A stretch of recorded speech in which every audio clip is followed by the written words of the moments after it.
This video is going to be discussing quadrilaterals and algebra.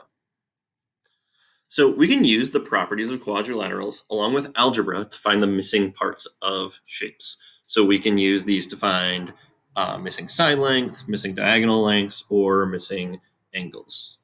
The steps for doing this is first we're going to use the properties of the quadrilateral to set up an equation. So we're going to be using properties of parallelograms, rhombuses, rectangles, squares, and so on. And we're going to use that to set up equations. Then we're going to solve our equation and find out whatever the value of our x, y, whatever our variable is. And then we're going to substitute our answer in to find our missing side length, angle, whatever. Now this step 3, we will do for some problems. And for some problems, finding the variable will just be our answer. So the best way to go through this is just do some problems. So problem 1 says the shape below is a parallelogram. Find the values of x and y. And so I'm looking at angles of a parallelogram here. And I want to think about what properties of a parallelogram in respect to angles are going to matter for this problem. And there are two that are key here. One is that opposite angles are congruent. So I know that this angle and this angle are congruent. And I know that this angle and this angle are congruent, and also that consecutive angles are supplementary. It's like these two angles are supplementary and these two angles are supplementary. And using those properties, I can set up two equations. To solve for y, I know that opposite angles are congruent, so 3y is equal to 123.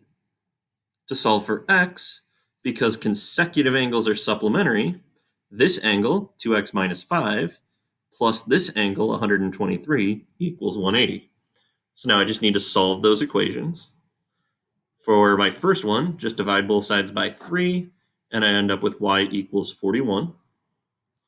And for this one, first combine our like terms, and you get 2x plus 118 equals 180. Then subtract 118 on both sides to get 2x equals 62. Divide both sides by 2, and you get x equals 31. Now this problem just asked me to find the values of x and y, and I've done that, so I'm finished. Example 2 here says DEFG is a rhombus, and it tells me DF is 40 and DE is 23, and I want to find the length of EH. So let's think about this. It tells me DE, this side, is 23. It tells me DF, this whole thing, is 40. And I'm trying to find the length of EH, which is just this segment here, this like half of a diagonal. I'm going to put an X on there. That's what I'm trying to find. So I'm trying to think about what properties might help me out here. And there are two that matter. I'm dealing with diagonals. And two properties of diagonals that matter in a rhombus for this problem is that the diagonals are perpendicular, meaning they form a 90-degree angle, and they bisect each other. So EG cuts DF in half. These two parts are exactly the same. And if I know that, I can go 40 divided by 2 to get 20.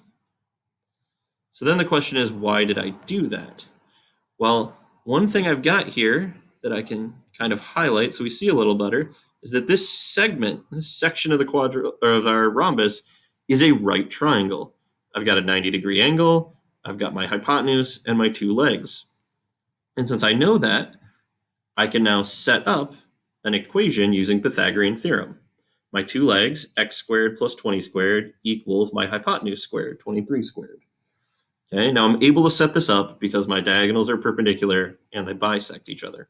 So now I'm just going to solve my equation, start by squaring everything. So I get x squared plus 400 equals 529. Subtract 400 on both sides, and you get x squared equals 129. Do the square root of both sides, and you get x equals 11.4. And since x is the length of EH, my third step of plugging it back in, I don't really need to do. I just get x equals 11.4. All right, and for my last example, it says CDEF is a rhombus, so we're dealing with another rhombus. Find the measure of angle CFE. So what I'm given here, CFE is this whole big angle.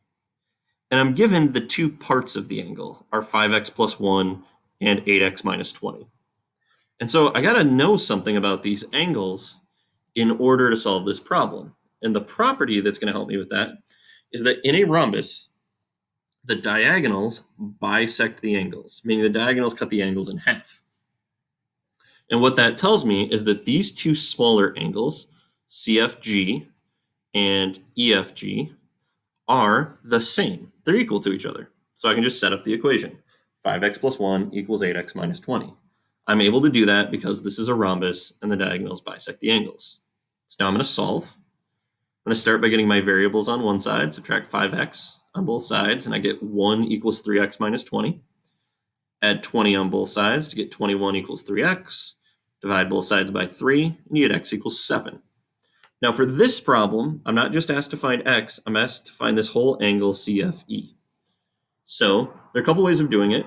What I think is the easiest, I know these two angles are the same, so what I'm going to do is I'm going to plug 7 into one of them, find out what it is, and then multiply it by 2 to get the whole thing. So if I plug 7 into 5x plus 1, 5 times 7 is 35, plus 1 is 36. So this angle is 36 degrees. This angle is also 36 degrees. So to find my final answer, I just multiply 36 times 2 to get 72 degrees. And that is the measure of angle CFE. So hopefully this video helps you to see how we can use properties of quadrilaterals to set up and solve equations to find missing side lengths and missing angle measures.